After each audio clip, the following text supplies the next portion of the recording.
Hello students, welcome you all to the second class on Thank You Ma'am, a short story written by Langston Hughes. Thank You Ma'am is a heartwarming story sending a message that it is wrong to judge people purely on their actions. Now, in our first class on this story, we have seen that a woman was walking along the street. It was night. The street was pretty lonely. Suddenly, a teenage boy came and tried to snatch away the purse that the lady was carrying across her shoulder. The boy could not estimate how heavy the purse was. As a result, he lost his balance and fell flat on the pavement. The lady kicked him, shook him, and finally decided to take him with her. She found the boy's face to be unclean or dirty. Since there was no one at the boy's home, she is going to wash the face of the boy. The boy was pretty scared and requested the lady to release him. He begged apology, but the lady was determined to wash the boy's face. The lady also understood that the boy was hungry. And finally, we have come to know that the name of the lady is Mrs. Luella Betts Washington Jones. Now, in our today's class, we will complete reading the story, and after that, we will discuss some relevant points of the story. Sweat popped out on the boy's face, and he began to struggle. Mrs. Jones stopped, jerked him around in front of her, put a Halfnelson about his neck, and continued to drag him up the street. When she got to her door, she dragged the boy inside, down a hall, and into a large kitchenette furnished room at the rear of the house. She switched on the light and left the door open. The boy could hear other roomers laughing and talking in the large house. Some of their doors were open, so he knew he and the woman were not alone. The woman still had him by the neck in the middle of the room. So we can see that the boy is very much scared and tensed, and as a result, sweat comes out on the boy's face. He began to struggle to set himself free, but in vain. The term a Halfnelson is a wrestling hold in which the holder puts an arm under the opponent's arm from behind and exerts pressure in the back of the opponent's neck. In short, here the writer suggests the act of pushing by putting on the neck. All through her way back home, Mrs. Jones kept forcibly dragging the boy and finally dragged him inside a hall of a large furnished room with a small room used as a kitchen. She said, "What is your name?" "Roger," answered the boy. So at last we have come to know the name of the boy is Roger. "Then, Roger, you go to the sink and wash your face," said the woman, whereupon she turned him loose at last. Now, a question may arise. If Roger is asked to wash his face, why did the lady say that she is going to wash his face? Girls, the lady is going to wash his mind, his soul, his conscience. Roger looked at the door, looked at the woman, looked at the door, and went to the sink. So here, Roger is confused. What should he do? To escape? Or to abide by the lady's instruction? And finally, he decided to follow the instruction of the lady. Let the water run until it gets warm, she said. Here's a clean towel. Now, here you will again find the warmth of the lady. By offering a clean towel, Mrs. Jones proves her to be a good host too. You gonna take me to jail? Asked the boy, bending over the sink.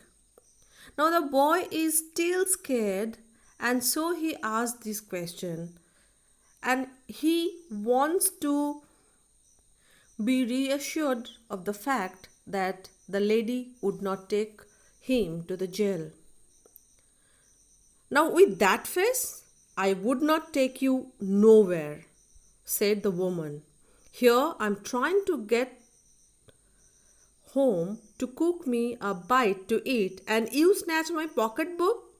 Maybe you ain't been to your supper either.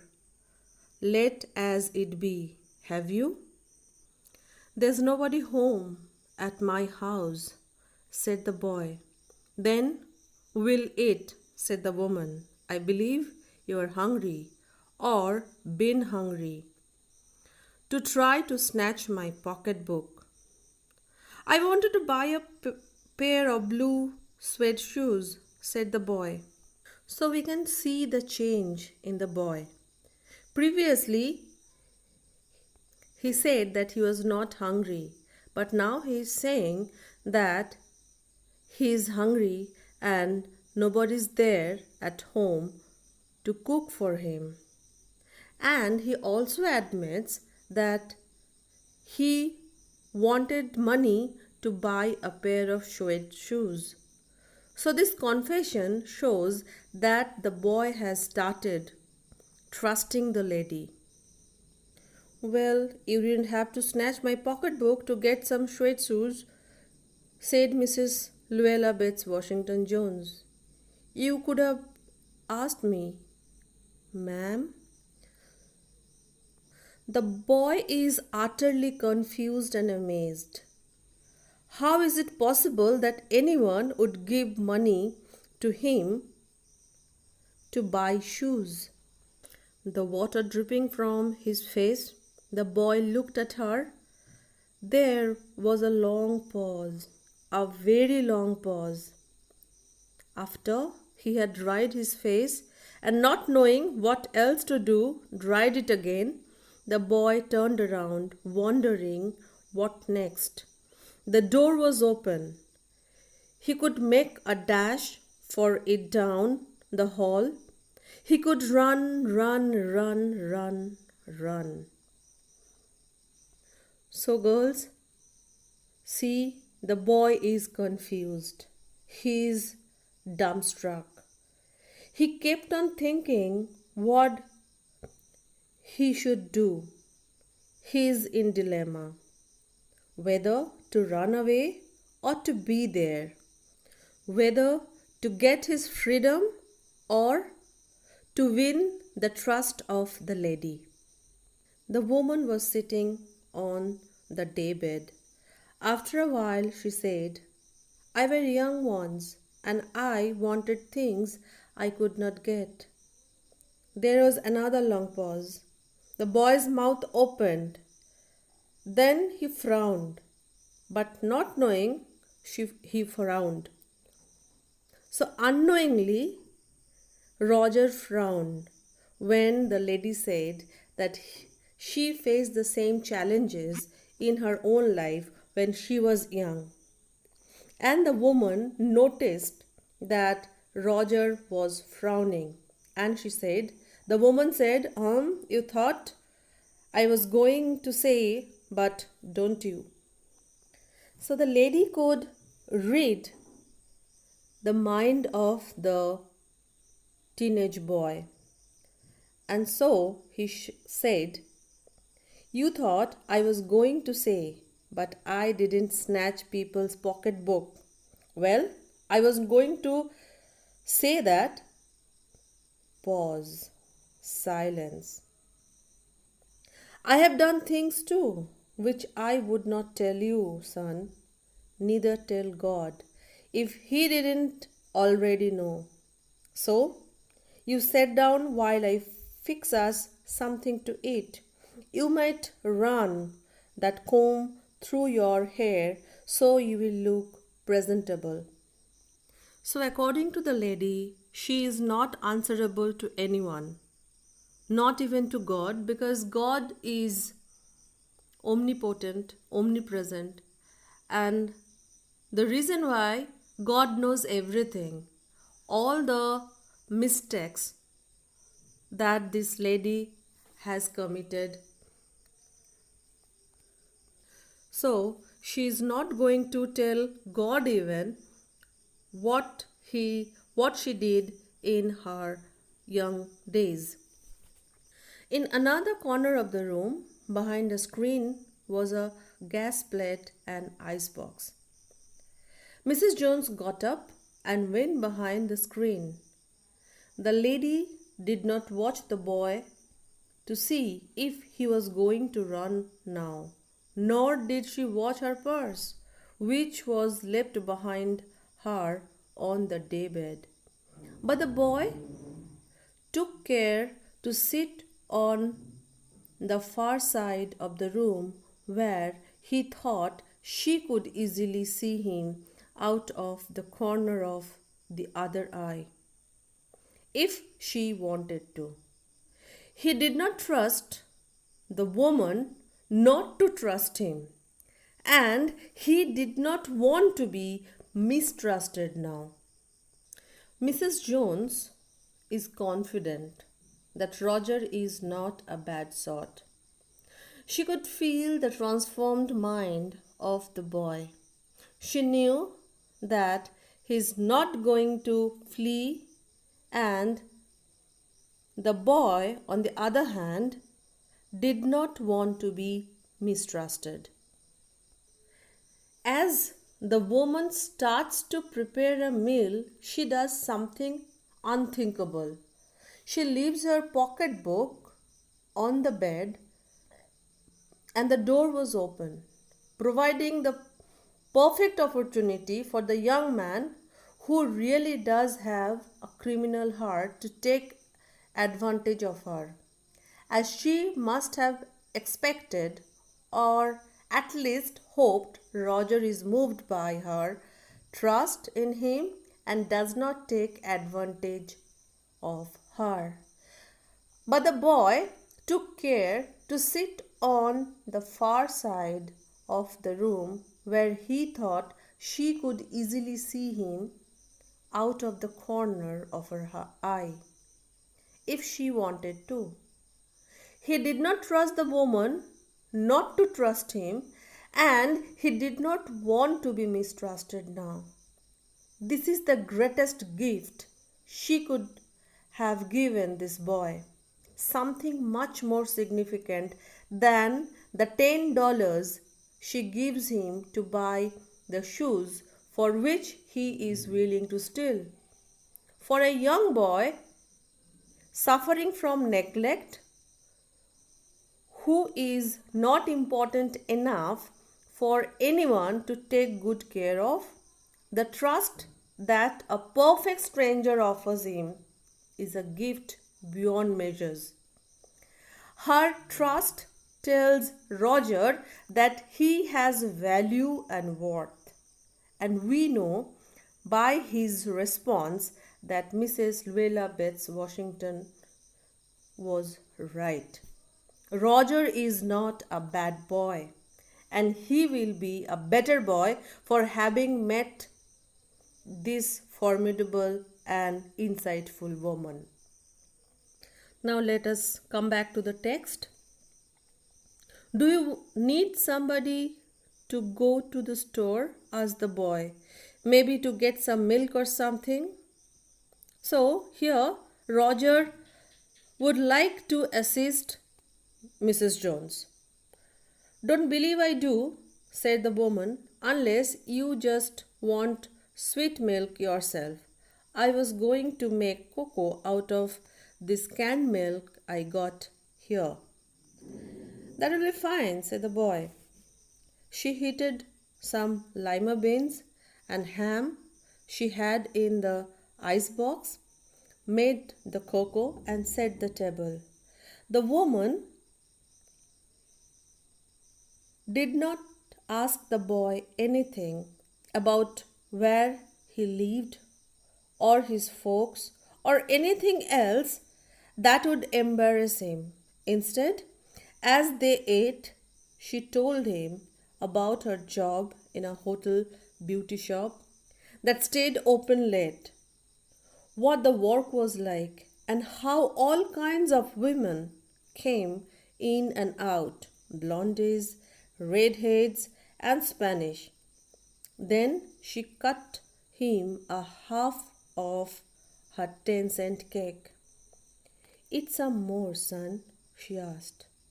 So, by this expression, eat some more, son, we can understand that the mother inside the lady takes the front stage. The mother in her addresses Roger as her son. Finished eating, she got up and said, Now, here, take this $10 and buy yourself some blue suede shoes. And next time, do not make the mistake of latching onto my pocketbook nor nobody else's.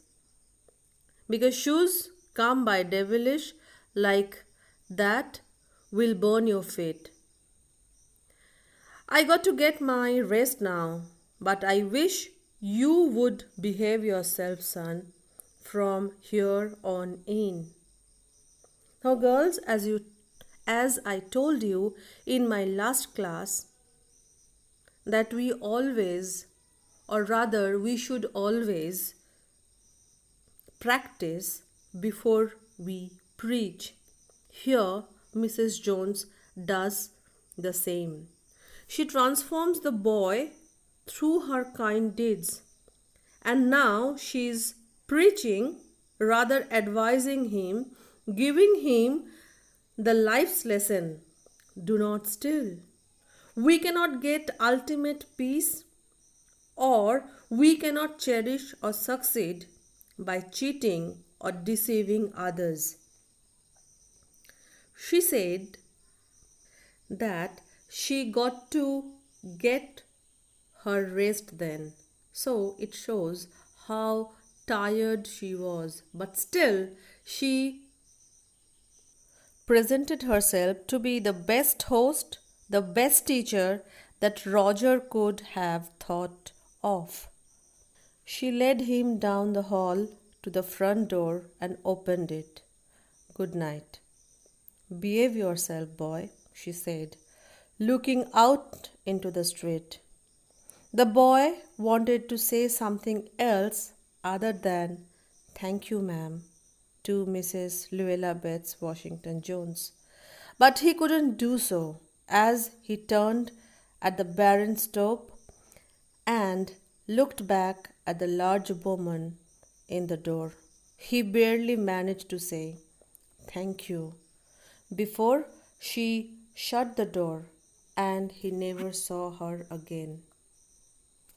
Now, girls, language is used for communication, but at times silence or few words can express feeling better than an array of superfluous words.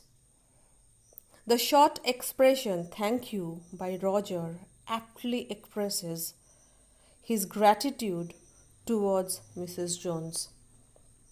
So, students, this was the explanation of the short story Thank You Ma'am by Langston Hughes. But before calling it a day, I would like to discuss certain relevant points with you. And we will start with the setting of the story. The setting in any literary work creates an atmosphere and a tone, and therefore, to be sure that readers understand the subtleties of the text, the setting creates the context within which to understand and interpret it. In this short story, the reader begins to get an idea of the setting right from the beginning. It is a tough neighborhood, as evident from the manner in which Mrs. Jones is able to respond immediately to the boy's attempts to steal her purse, and the fact that she is not at all surprised. She simply turned around and kicked him right square. It is 11 o'clock at night. Also, important to note when discussing the setting. Upon reaching Mrs. Jones's home, the physical setting in which she lives indicates her living conditions. She lives in a house shared by several people. Roomers.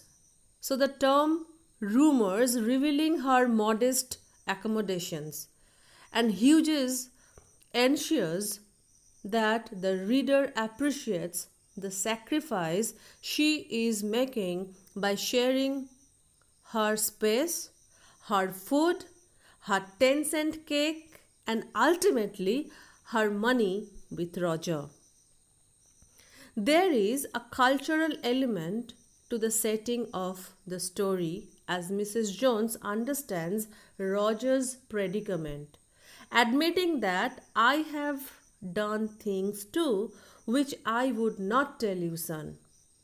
She is aware that his appearance suggests that he probably hasn't eaten or received the attention a young boy needs to avoid delinquency, and responds to that. Despite the circumstances of their meeting, she makes sure that to ask too many questions, not wanting to embarrass him.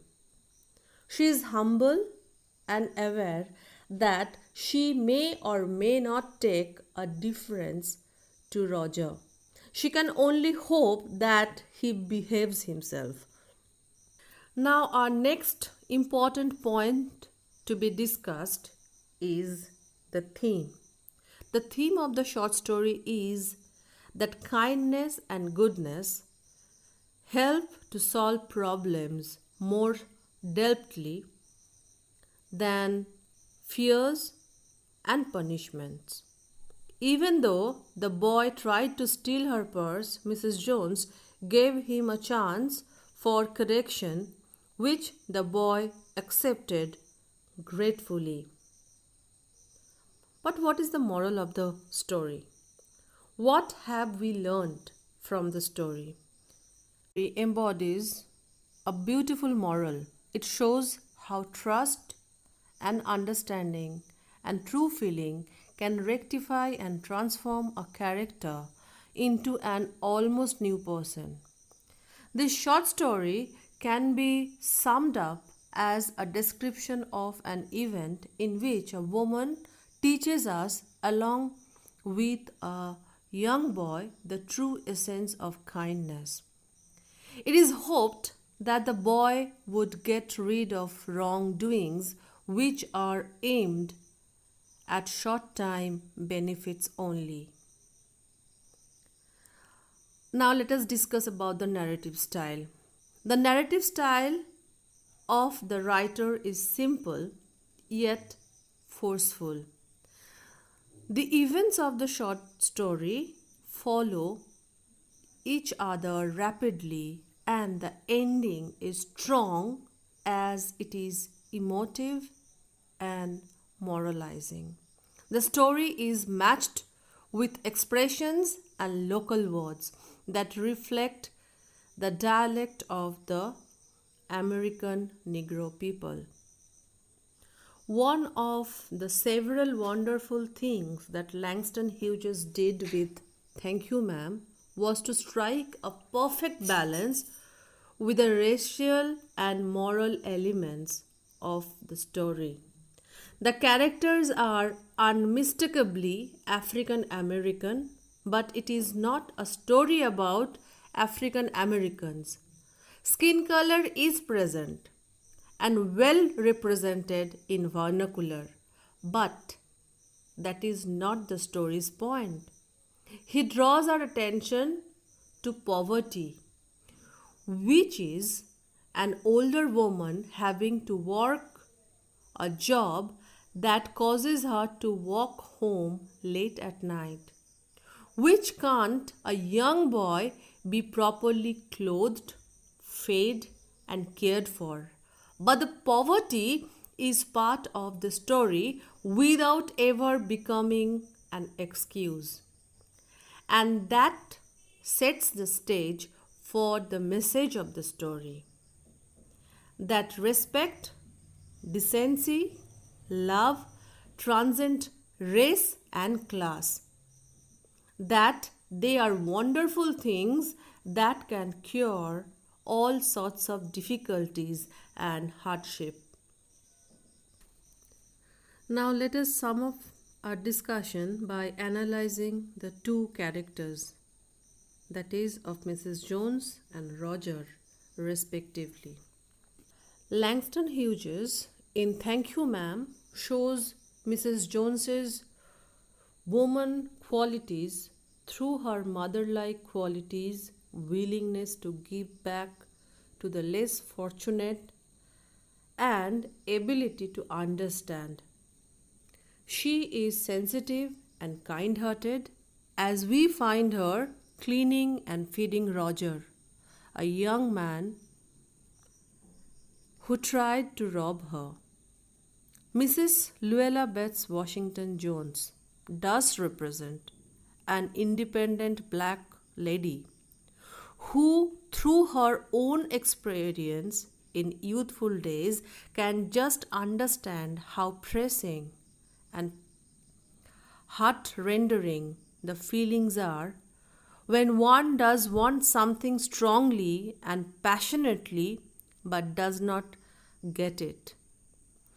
In fact, Mrs. Jones emerges out of as a unique character that loves to respect the man in man and to direct a tortured soul into the path of light away from darkness. And on the other hand side, we have Roger, a teenage boy. And let us discuss his characteristic features in brief. Roger is an orphan boy who tries to collect money by snatching out the purse of Mrs. Jones to buy blue suede shoes. In fact, he represents those sections of society that simply do suffer and get exploited without even having the courage to protest, to withstand the blows of this cruel society that just torments the poor classes and entertain the privileged classes.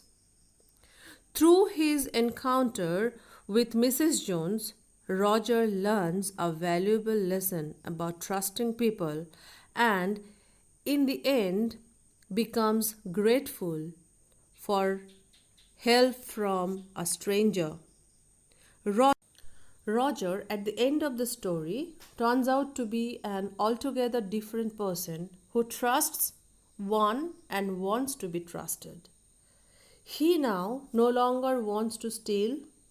He can understand the importance of being honest and rational.